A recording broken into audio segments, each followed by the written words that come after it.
perkenalkan, kami dari kelompok 1, mahasiswa Teknik Elektro dan Teknik Industri di UPH. Saat ini kami sedang mengerjakan proyek UAS untuk mata kuliah Wawasan Dunia Kristen 3, Allah dan Ciptaan Baru, mengenai topik Intermediate State atau masa antara dan kedatangan Kristus kembali.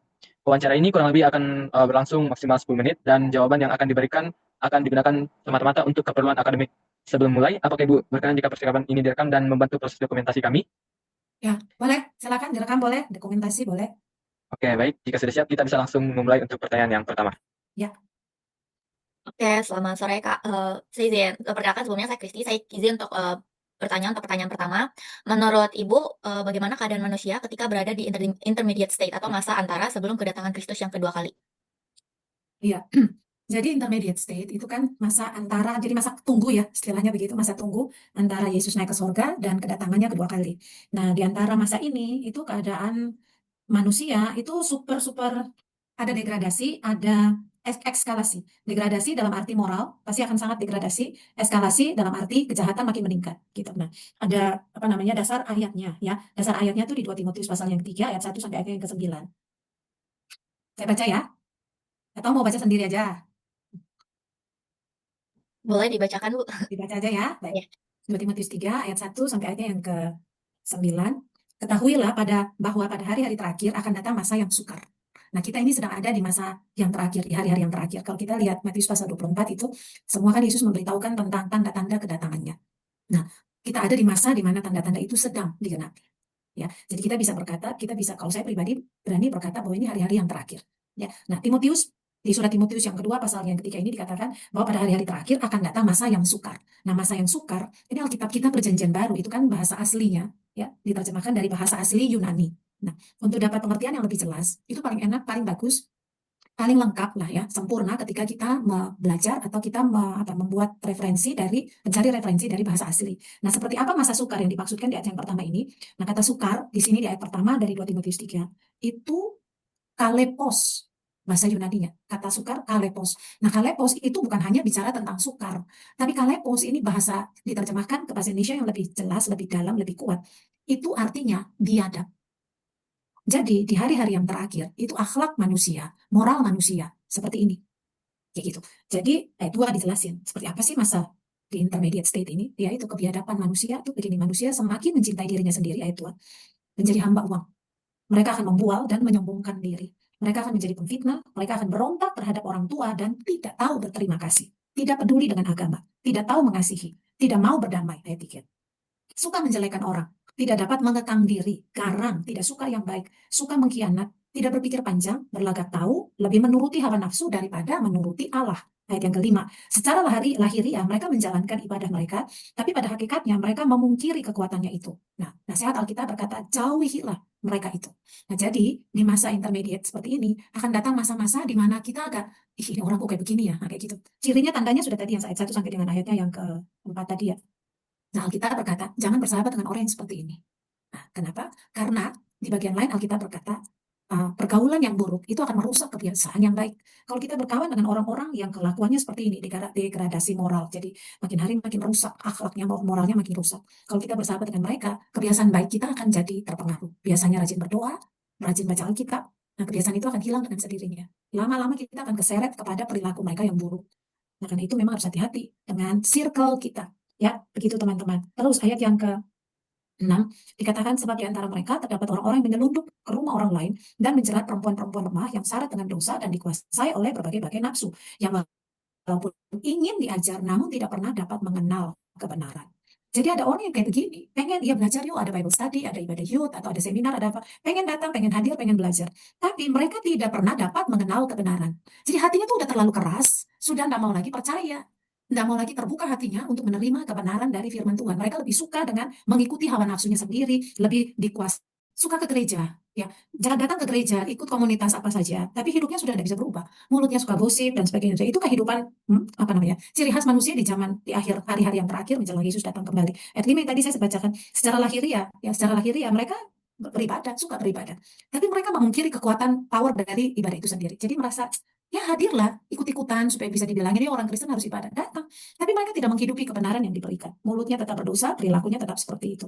Ya, ayat 8 dan 9 ini bicara tentang Yanes dan Yambres. Yanes dan Yambres ini mereka menentang Musa, ya, mereka juga menentang kebenaran, akal mereka bobrok dan iman mereka tidak tahan uji. Nah, kurang lebih seperti itu keadaan manusia, keadaan kita semua orang-orang di hari-hari yang terakhir. Orang Kristen, kalian Kristen semua kan? Ya, agama Kristen sih ya. Ya, orang Kristen menghadapi tantangan yang tidak sedih, yang tidak ringan di hari-hari yang terakhir. Kalian harus siap dihina. Kalian siap untuk di apa namanya? Diejek-ejek, dihina, bahkan dianiaya karena imanmu. Ya, orang barusan ada berita orang ibadah penghiburan aja disuruh berhenti, katanya kalau mau ibadah, ibadah dalam hati aja.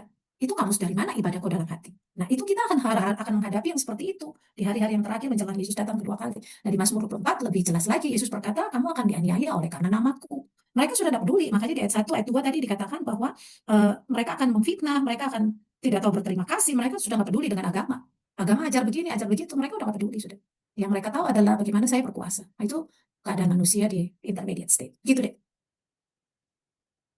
Baik, terima kasih untuk kita ke pertanyaan selanjutnya akan dilanjutkan oleh rekan saya. Untuk pertanyaan selanjutnya, Bu. Jadi, salah satu tanda sebelum kedatangan Kristus yang kedua kali ada terjadi tribulasi atau masa sengsara. Nah, bagaimana pendapat Ibu mengenai masa tersebut? Nah, ini jawabannya sama aja dengan yang tadi di 2 Timotius itu. Kalau di Matius 24 ini jelas sekali kalau kalian baca ya. Masa tribulasi itu Yesus berkata akan datang masa yang sukar. Nah, masa yang sukar. Timotius juga kan, tadi kita baca juga kan masa yang sukar. Nah, Yesus berkata masa yang sukar yang belum pernah terjadi. Ya, belum pernah terjadi kesukarannya itu tidak ada bandingannya. Kita belum pernah mengalami masa yang sesukar itu yang Yesus maksudkan pada masa tribulasi. Nah, jadi memang ada apa namanya ada teori, sekali lagi ini teori ya. Ada teori yang berkata masa tribulasi itu akan terjadi ketika antikris memerintah di bumi. Nah, teori yang pertama disebut sebagai pre-tribulation. Pre-tribulation itu masa suka atau tribulasi atau pemerintahan antikris di bumi ini terjadi sebelum antikris memerintah di bumi, gereja Tuhan sudah diangkat. Itu ya, jadi gereja tidak mengalami masa sukar atau tribulasi itu. Yang kedua, teori yang kedua, mid pertengahan, mid tribulation. Jadi tribulasi itu menurut kitab Daniel, antikris akan memerintah berkuasa di bumi selama 7 tahun. Nah, teori mid tribulation berkata bahwa di tengah-tengah masa tribulasi, masa pemerintahan antikris itu gereja akan diangkat. Jadi di masa 3,5 tahun. Artinya 3,5 tahun pertama itu gereja mengalami pemerintahan antikris yang sangat brutal, lalu diangkat, lalu jadi cuma 3,5 tahun saja gereja mengalami tribulasi. Lalu teori yang ketiga post tribulation, yaitu masa tribulasi selama 7 tahun dan gereja mengalami 7 tahun masa sukar itu, masa tribulasi. Nah, seperti itu. Jadi tadi pertanyaan gimana, Dek? Boleh diulang? Itu pertanyaannya adalah salah satu tanda sebelum kedatangan Kristus yang kedua kali adalah terjadi tribulasi atau masa sengsara. Nah, bagaimana pendapat Ibu mengenai masa tersebut? Oh, masa ini, ya, masa sengsara. Matius 24 kalau kita baca, Yesus berkata seluruhnya ya, Matius 24, Yesus berkata, kedatanganku itu akan seperti pada zaman Nuh. Pada zaman Nuh, tahu ya Nuh ya? Nuh di Kejadian pasal 6, itu firman Tuhan berkata bahwa manusia, seluruh kecenderungan hati manusia itu hanya jahat semata-mata. Ya, ayat 5, Kejadian pasal 6, ayat 5. Ketika dilihat Tuhan bahwa kejahatan manusia besar di bumi dan bahwa segala kecenderungan hatinya selalu membuahkan kejahatan semata-mata. Jadi masa yang sengsara itu adalah masa di mana ini kejahatan makin menjadi-jadi. Nah, tadi kan saya bilang ada 2 hal ya. Waktu kita ada di masa intermediate, juga pada saat nanti masa di mana antikris memerintah di bumi, itu masa sengsara yang Yesus berkata belum pernah ada kesengsaraan seperti pada masa pemerintahan antikris. Jadi itu paling apa ya? Paling sengsara, topnya sengsara yaitu di masa itu.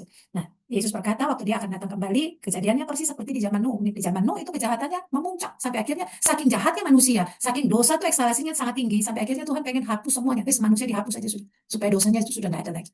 Di masa tribulasi, di Matius pasal 24, ini masa di mana antikris memerintah. Selama antikris memerintah, jadi antikris datang untuk apa sih? Dia datang untuk namanya juga antikristus atau antikris, ya, antikristus. Jadi waktu dia datang, yang dia kejar, yang dia jadi sasaran target, yaitu gereja dan bangsa Israel. Ya, semua yang menjadi milik Kristus, semua yang menjadi milik Tuhan Allah itu akan menjadi target dari kejahatan atau apa ya, kebejatannya antikris. Itu banget, apa namanya, masa yang sangat susah, sukar banget. Kita harus lari, kita harus tidak bisa, Wahyu 12, Wahyu 13, 14, kalau saya tidak salah itu dikatakan kita nggak bisa belanja kalau tidak menerima tanda. Ya kan, tanda antikris itu akan di tangan kanan atau di dahi. Kalau nggak punya tanda ini, maka sudah tidak bisa belanja atau berjualan. Nah, bayangin aja kalau kita sudah tidak bisa belanja, tidak juga bisa bisnis, nggak bisa apa-apa. Kecuali kamu punya tanda, kalau nggak di tangan ya di kepala. Berarti kebayangin aja kayak apa hidup seperti itu. Ya, jadi akan sangat susah. Jadi gimana sekarang sih orang sudah mulai berpikir, yuk kita bikin kebun aja, tanam aja sayur-sayuran, pelihara ayam, pelihara kambing, pelihara ikan dan sebagainya. Ya karena memang menyongsong masa tribulasi itu. Bahwa kita sudah tidak bisa berjualan maupun nggak bisa membeli. Tapi bukan cuma soal makanan saja. Kalau kamu sakit, kamu harus ke dokter. Bayar pakai apa? Nggak bisa. Harus ada tanda. Ya, seperti itu. Kurang lebih seperti itu. Ada lagi Kak pertanyaan? Masih kurang jelas? Mau nambah diskusi boleh? Silakan. Baik, Bu Esther, itu tadi pertanyaan-pertanyaan yang ingin kami tanyakan seputar intermediate state dan kedatangan Kristus kembali. Kami sangat berterima kasih atas waktu dan kesetiaan Ibu untuk berbagi pengetahuan serta perspektifnya. Jawaban-jawaban yang diberikan sangat membantu kami dalam memahami topik ini lebih dalam, khususnya untuk penyelesaian tugas UAS dari mata kuliah wawasan dunia Kristen 3 ini. Sekali lagi, terima kasih banyak untuk waktu dan ketersediaannya, Bu. Tuhan Yesus memberkati. Oke, Shalom. sama-sama adik-adik semua. Supaya lebih lengkap lagi, baca aja di Matius 24. Ya, semua sengsara, model kayak apa sengsaranya, semua tertulis di situ. Baca aja, ya. Oke, sukses ya. Ya. Tuhan Yesus Terima berkati. kasih, Tuhan berkati. Ya, Terima kasih, Tuhan berkati, Bu. Terima sama-sama. kasih Bu. Ya.